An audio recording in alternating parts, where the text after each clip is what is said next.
Olá pessoal, bem-vindos ao Flipabooks. Hoje estamos aqui para falar das minhas leituras do mês de fevereiro. Ai, já estava há tanto tempo para gravar este vídeo, estou ansiosa para partilhar com vocês as minhas leituras do mês de fevereiro. Foram bastantes. 1, 2, 3, 4, 5, 6, 7, 8, 9, 10, 11, 12. Não fiquem já, oh my god, porque houve muito mangá, livros relativamente pequenos, mas que contam tal e qual, por isso vamos lá conhecê-los. Minha primeira leitura do mês de fevereiro foi uma leitura super espontânea, Full Disclosure, da Cameron Gahet. Daquelas que eu às vezes olho bastante, vou começar a ler este livro, e pegou logo imediatamente. Temos uma personagem principal com HIV, é algo super único que eu nunca tinha visto ser trabalhado, possibilitou-me aprender imensas coisas que eu nunca sequer sabia que seria interessante aprender. Há tantas coisas no mundo que às vezes uma pessoa não pensa, uau, se calhar era bom saber algo sobre isto ou sobre aquilo. Por isso há muita conversa sobre HIV, como uma pessoa com HIV positivo tem que navegar o mundo, tem que ter certos cuidados e tudo mais. A meu ver, todo o tema foi lidado de um modo super positivo, gostei imenso de todos os pontos e as pertinências desta narrativa e certamente recomendo que não seja mesmo só por esta grande diversidade que o livro contém e que certamente vos vai prender a vocês logo a partir das primeiras páginas, porque é mesmo interessante poder ver todo este behind the scenes de uma situação que era completamente alienígena ao meu estilo de vida. Depois li It Was the Night Shift Before Christmas, do Adam Kay. Isto foi uma edição especial que ele lançou agora no passado dezembro de 2019, em que reúne mais uma vez várias entradas de diário da altura em que ele foi Junior Doctor, desta vez especialmente passadas durante a altura do Natal e do Ano Novo. Continua a ter a mesma vibe e dar os mesmos feelings que o livro This Is Going to Hurt ofereceu para quem está a ler. Gostei imenso, fez-me rir,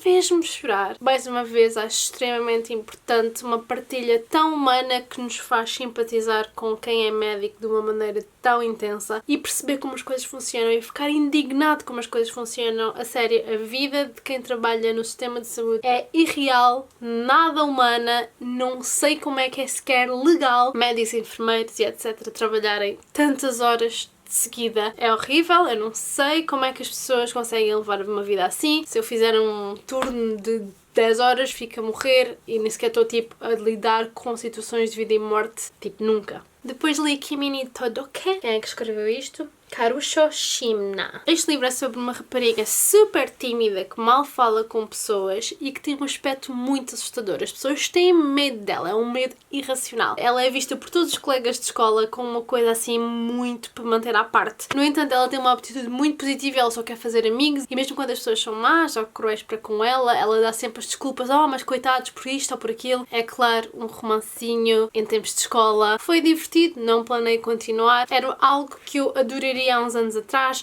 Hoje em dia já preciso ter algo, assim, um tema por detrás da história para realmente me puxar. Digo eu agora, não é? Há dias que também nos apetece ler só uma coisinha querida e fofa e rápida e que não puxo muito assunto de pensar. Se bem que, com tudo o que eu já vos disse, há sempre pontos pertinentes em que nós podemos parar para analisar e pensar sobre cenas da vida. Anyway. Heartstopper Volume 3, da Alice Oseman. Eu já tinha lido a maior parte deste volume porque Alice Oseman disponibiliza tudo em formato digital. Se vocês não sabiam, ficam a saber. Há um site onde ela põe todas as semanas um capítulo desta história. Então eu tinha lido a grande maioria disto, se calhar assim, este bocadão todo, só me faltava mesmo o final que eu depois não cheguei a ler. A parte engraçada é que quando eu li isto inicialmente online, eu nem sequer tinha gostado muito. Depois de todo o hype e toda a paixão dos 2 volumes, para mim a história começou assim um bocado a descer. O engraçado é que ao ler fisicamente, ou ao reler fisicamente, eu fiquei novamente apaixonada por estas personagens. É verdade que a história dá uma grande viragem, começamos claramente num caminho a afunilar para direcionar a história para tratar certos assuntos. Talvez seja por eu já estar preparada para isso que depois gostei muito mais da história, mas continuo a achar o Charlie e o Nick 2 personagens amorosas e fundamentais numa narrativa um pouco mais romântica, em que não é tipo tudo deprê, cheio de problemas. Claro que há problemas e coisas a lutar e coisas a fazer, mas a relação deles é uma nuvem cor-de-rosa, popcorn, algodão doce, whatever, e é magnífico poder ter isto em formato físico nos dias de hoje. É algo que eu adorava poder oferecer à Leonor, brevemente, só ainda não o fiz porque estou um bocado pobre. E neste terceiro volume seguimos os nossos meninos numa viagem a Paris e está assinado para a Alice. A próxima leitura que eu fiz no mês de fevereiro foi Insomnia. De quem? Agora perguntam vocês, perguntam bem que eu não sei. J.R. Johansson. Tive que ir ver porque está tudo coberto com esta coisa mágica. Por esta altura espero que vocês já tenham todos conhecimento do que é que se passou com este livro. Se não, o vídeo está aqui. Insomnia é a história de um rapaz que quando dorme, não dorme tecnicamente, meio que fica acordado nos sonhos de outras pessoas. Isto começou há uns anos atrás e ele está a entrar em desespero porque está a começar a perceber que se ele não dormir realmente, vai simplesmente morrer, porque né? Uma pessoa precisa mesmo de dormir e o cérebro dele nunca desliga. Portanto, ele vai parar aos sonhos da última pessoa com que ele teve contacto visual nesse dia. E há um dia que ele entra nos sonhos desta rapariga e que são sonhos muito calmos e é aí que ele descobre que se ele adormecer no sonho dela, ele consegue realmente dormir. Isto é um game changer para ele e ele pensa, oh meu Deus, está aqui a minha salvação. Mas na vida real é tudo um pouco mais complicado porque significa que ele tem que ver os olhos dela todos os santos dias, uma pessoa que ele não conhece. Um bocado creepy andar sempre a perseguir alguém para cruzares o olhar quando não conheces. Então a história é assim um bocado creepyzorra, stalkerish e é interessante porque nós estamos no ponto de vista do rapaz. Quem está a fazer estas atividades um bocado suspeitas, nós sabemos que ele não quer realmente fazer mal nenhum, mas quem está à volta não tem esse conhecimento. Eu gostei da história, teve este ambiente thriller-esque, grande parte do tempo, mistério, tentas perceber como é que as coisas iam desenrolar, se ele ia ficar maluco, se ele ia morrer, se ele ia realmente começar a ser mau e possessivo para se salvar a si mesmo. Acho que a única coisa que eu não gostei mesmo nada foi o final, porque isto supostamente é uma série e continua nos próximos 2 livros, o que eu acho que é extremamente desnecessário. Uma história deste género seria perfeita como livro único e eu sinceramente adorava ver este livro reescrito nos dias de hoje, porque há aqui coisas problemáticas. Back in the day pessoas escreviam certas coisas que já não são escritas hoje em dia e são coisas que eu pessoalmente já não gosto de ler em livros e realmente já não leio livros da atualidade, mas quando estou a ler uma coisa mais antiga ainda posso encontrar aqui os típicos clichês de as gajas só servem para ser bonitas e boas e whatever, coisas assim. A próxima leitura foi Solitaire, da Alice Oseman, e eu olhei para Solitaire e nunca me tinha passado pela cabeça que Solitaire é mesmo o jogo solitário. O jogo solitário. É daí que vem o nome. Solitaire segue a história da Tori. A Tori que eu pelo menos já conhecia de Heartstopper. Heartstopper é uma prequela para Solitaire. E eu fui altamente spoilada para o futuro de Heartstopper. Eu sei o que é que aí vem e sei que vamos sofrer e chorar e não vai ser bonito. Estão a ver aquele caminho que eu vos falei que ela nos estava a conduzir para afunilar para uma certa situação?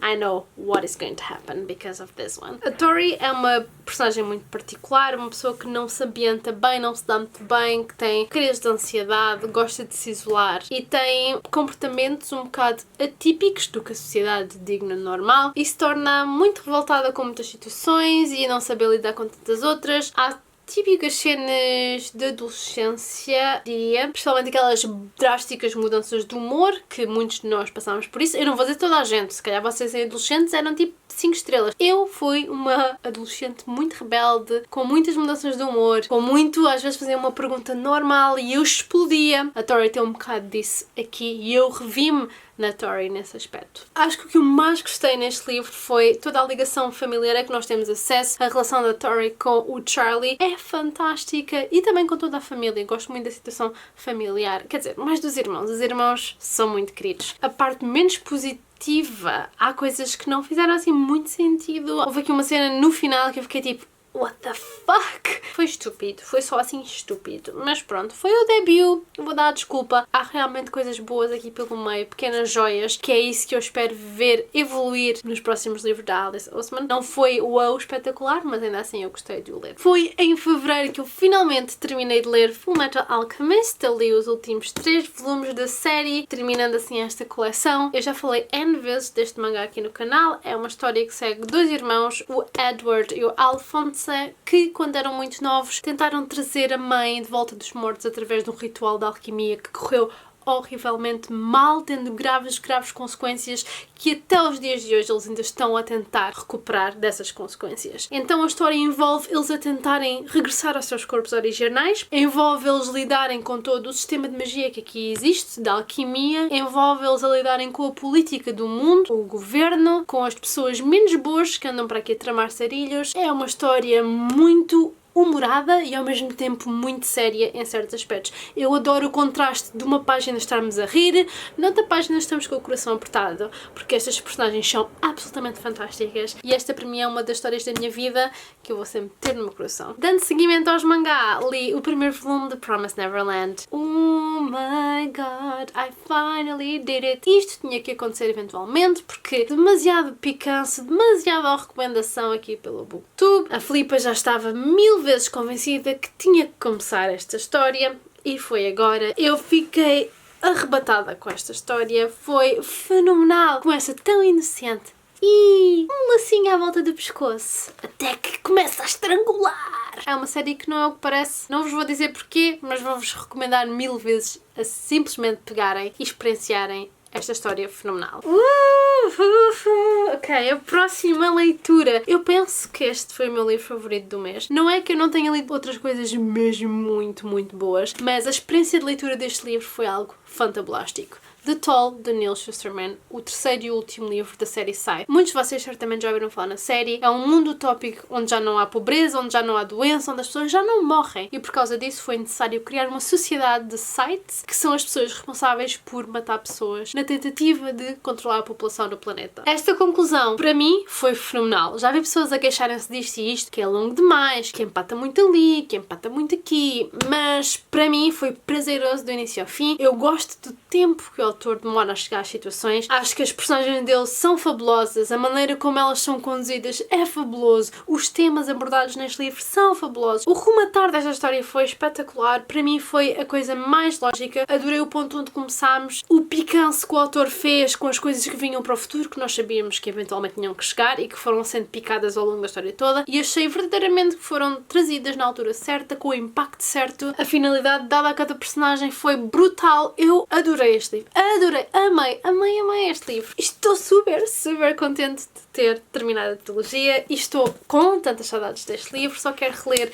É sem dúvida o meu livro favorito, porque eu acho que foi o único livro que eu dei 5 estrelas, porque o Scythe é muito bom, Thunderhead é muito bom, mas para mim sempre houve qualquer coisa a faltar que para mim este volume trouxe. E se calhar uma coisa que fez muito diferença, não sei se é verdade ou não, é que no final do livro temos um comentário do autor em que ele fala de cada capítulo deste livro e nos conduz pela lógica e ordem de pensamento que ele passou para escrever toda esta obra. E isso se calhar também ajudou. Se bem que eu cheguei ao fim já completamente uau, então depois de ler a nota do autor fiquei mesmo ok, obra de arte. Chegamos finalmente ao último livro que eu li em fevereiro, Frozen Forever.